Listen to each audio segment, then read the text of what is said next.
Hello my creative friends, it's Mirror Effect Spray Paint Take 2. It looks fantastic, it's self-explanatory. The outcome's right towards the end of the video and it looks like a glorious chocolate Easter egg with mirror effect in it. It's awesome. It was heaps of fun and I hope it really inspires you to try this creative effect for yourself. Let me know what you think in the comments. Here we go. We've got our lovely cream paint going down on all the bases, including the 8x10s that are going beside the big oval canvas to catch all the paint that tilts off so that we can have two little mini creations at the end that match the larger oval canvas. And you'll see at the end it comes out looking like a marvelous chocolate Easter egg. I really did quite like it indeed. So I'm just smoothing all that paint down and getting rid of any goobers and getting ready to apply the spray paint.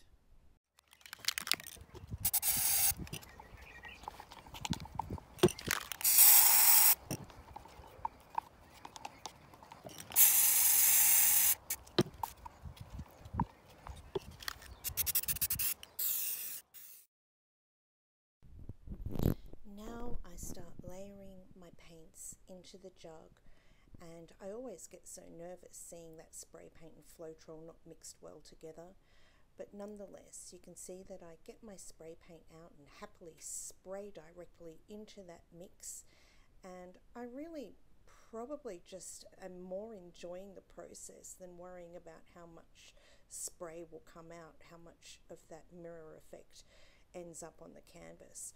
Though this time round we're really lucky it just shone. So here's another spray. It's a brown, a sort of like coppery spray. I just got really enthusiastic with the spray paint and found it as I was mixing up and decided that I'd just add some in because, well, why not? We're having a spray-a-thon and let's get more spray paint down. And off I go, and I'm sort of, I don't know what kind of pour I call that. I guess it's a wiggly dirty pour, if we had to name it. My paint's down and I didn't like that middle bit there, so I've covered that, and I already in my mind are going, wow, this is looking like Milo and chocolate and cream and melted ice cream, and I was astounded at the way that the cells were developing right before my eyes and just really getting right into the tilting. And sorry that you can't see the whole tilting process, but look at all that paint coming down onto the mini little 8x10s. I really did over tilt them. I probably could have done better in my controlled tilting to capture some of that paint on the side more efficiently. But nonetheless, it was almost like my process was over and done with before I knew it. And I'm fiddle farting now a bit with the 8x10s out of your sight, which is a bugger for you. But what I can say is that I'm not sure if you're paying attention to the canvas, the big oval canvas. The cells are continually developing and creating greater definition between the lines of where the spray mirror effect is and also the brown umber. And pretty soon I come around and start to do some extra post pouring work onto the canvas. Oh, here I come now. I'm finishing up on those little 8x10s, which I'm so sorry are out of view. I do think I realized that I'm recording. It's almost like I lost myself in the process because I'm usually pretty good at being mindful of keeping you in shot the whole time.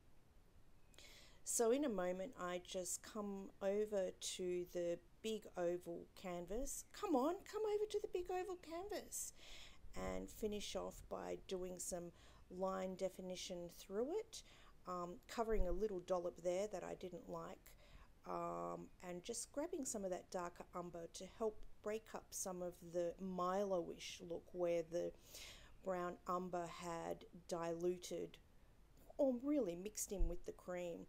And off I go. I've decided to spray directly onto some areas and I loved it, and I really kind of couldn't stop. Off I go, keeping on spraying. And strangely, or not really strangely, more interestingly, where I sprayed directly onto some areas of the paint, the mirror effect sold up and it looked really amazing. So I'm bringing you down now to the little 8x10s to show you, and I spray really heavily over this one so that you can see the selling of it come up. And I think pretty soon I'm just about finished to bring you in for a close-up. And I've galloped along with that narrative.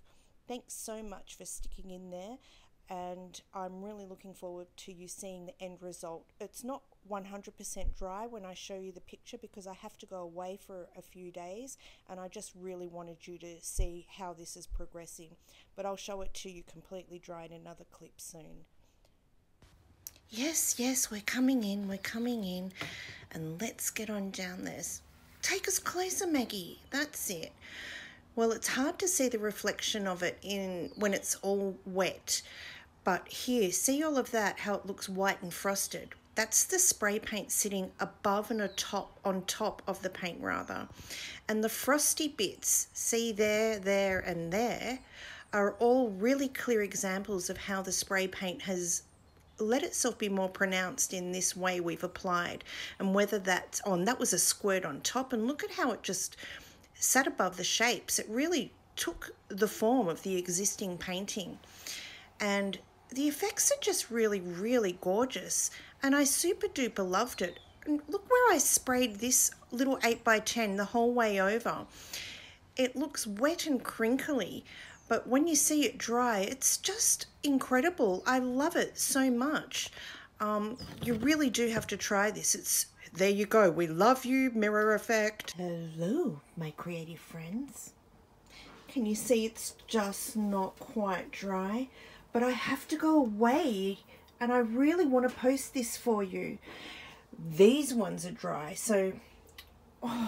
Anyway, the point is that we're going to have to post the tiniest bit early when they're not completely 100% dry. See, it's just that tiny bit. Ah, get off there. Oh no, that's dry. All right. We've got a nice, we can't tell if that's the gloss finish.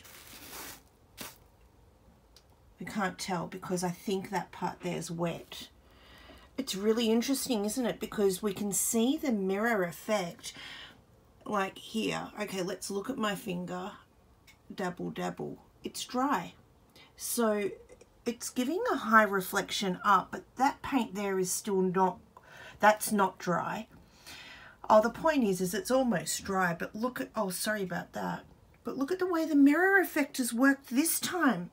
That was squirting over the top. Well, you saw me do it. Let's go over here. See that? And I've come under the fluorescent light so that we can see that mirror effect so much more when it catches the reflection of the other light. So, beautiful, nice lines. See where I run that through?